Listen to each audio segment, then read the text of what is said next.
The day I realized my daughter's engagement ring had been bought with my late wife's stolen jewelry, my heart shattered in complete silence.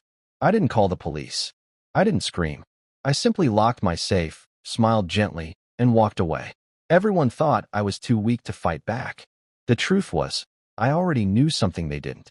If emotional family stories filled with unforgettable life lessons speak to your heart, I'd truly appreciate you subscribing to Behind Dad. Before we continue, I'd like to mention that the images shown throughout this story are creative visual dramatizations created to help tell these memories. They are not actual photographs from my family's life.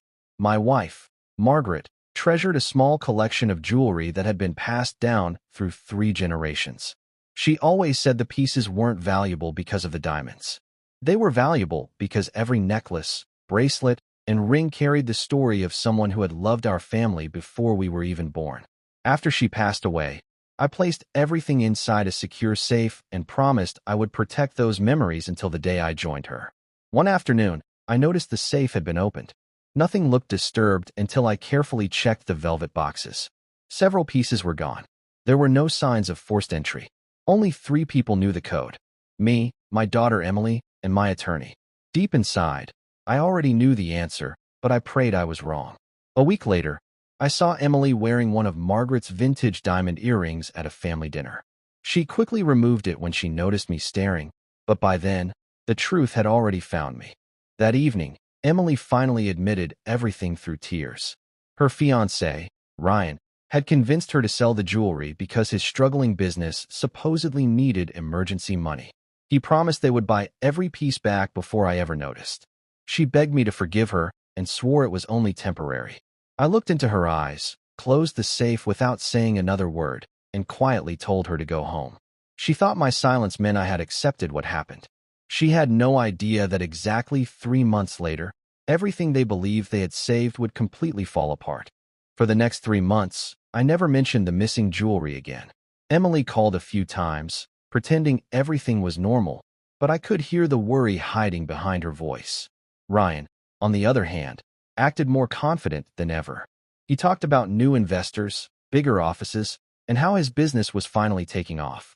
Every time I saw him smiling, I remembered Margaret's words: money earned without honesty never stays for long. I held on to that thought instead of my anger. One afternoon, Emily unexpectedly stopped by my house. Her eyes were red from crying, but she tried to hide it. While we drank coffee together, she admitted Ryan kept asking for more money. The jewelry hadn't solved anything. It had only delayed the problems. Suppliers were demanding payment. Employees had started leaving, and creditors were calling every day. She quietly asked if I had any savings I could lend them, just until things got better. My heart ached, but I knew another rescue would only bury them deeper in the same lie. I gently explained that helping someone isn't always the same as saving them. Sometimes the greatest act of love is refusing to support a mistake that keeps growing. Emily looked disappointed, but I could also see a small part of her understood. Before leaving, she hugged me longer than usual. It felt as though she wanted to tell me something else, but couldn't find the courage. Exactly 1 week later, the news everyone feared finally arrived. Ryan's business had officially collapsed. The investors walked away. The bank froze the remaining accounts, and the company was forced to close its doors. Everything they had sacrificed, including my wife's jewelry, was gone. That evening, Emily knocked on my front door with tears streaming down her face. She wasn't carrying shopping bags or business papers anymore. She was holding a small velvet jewelry box in her trembling hands. She placed it on my table and whispered, "Dad, before you open this, there's something you deserve to know about what Ryan really did with Mom's jewelry." My hands trembled as I opened the little velvet box. I expected to see my wife's jewelry inside, but instead there was only her old wedding ring and a folded piece of paper. Emily sat across from me, unable to lift her eyes. Through tears, she confessed that Ryan had never used the money to save his business. The business had already been beyond saving. He had secretly sold nearly all of Margaret's jewelry to cover gambling debts he had hidden from everyone, including Emily. The emergency story had been nothing more than another lie. For a moment, I couldn't speak. I looked at my wife's wedding ring resting in my hand and remembered the promise I had made to protect everything she left behind. I wasn't grieving the value of the diamonds anymore. I was grieving the trust that had been broken. Emily cried harder than I had ever seen before. She admitted Ryan convinced her they were making one painful sacrifice for a brighter future. Only after the business collapsed did she discover the truth through old bank records and payment receipts he forgot to destroy. She reached into her purse and handed me another envelope. Inside were copies of pawn shop receipts, bank transfers, and messages proving exactly where every piece of jewelry had gone. She whispered that Ryan had disappeared that morning after emptying their joint account. He left behind only debts, lies, and a short note blaming everyone except himself. Emily finally understood why I had remained calm instead of chasing him with anger. Some people destroy themselves long before anyone else has the chance to. As I carefully folded the papers, someone knocked gently on my front door. A middle-aged woman introduced herself as the owner of a small antique jewelry store. She held out a familiar velvet case and quietly said, "Mr. James, I believe this belonged to your late wife. Before I sell it at auction tomorrow, I think you deserve to hear how it found its way into my hands." In that moment, I realized my wife's story wasn't over yet. It was about to reveal one final lesson none of us expected. I invited the woman inside and carefully opened the velvet case she placed on my table. My heart nearly stopped. Resting on the soft fabric was Margaret's sapphire necklace, the one she wore on our wedding anniversary every year. The jeweler explained that she had purchased it legally from a broker who claimed it came from a private estate. While preparing it for auction, she found an old family inscription hidden inside the clasp.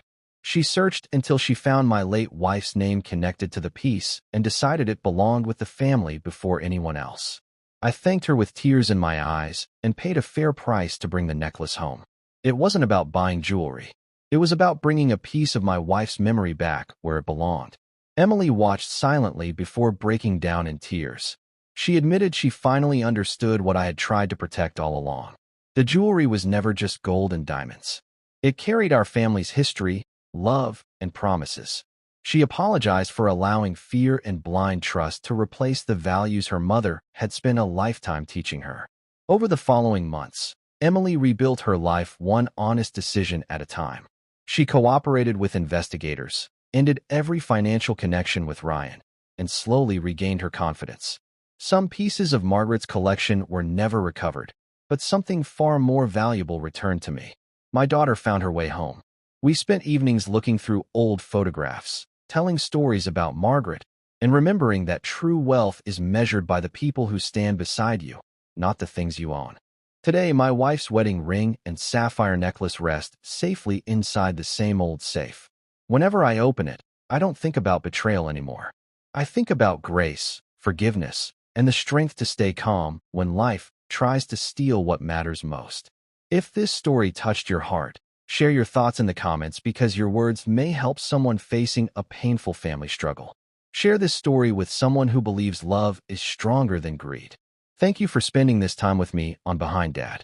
The greatest inheritance we leave behind isn't jewelry or money. It's the character our family chooses when everything else is taken away.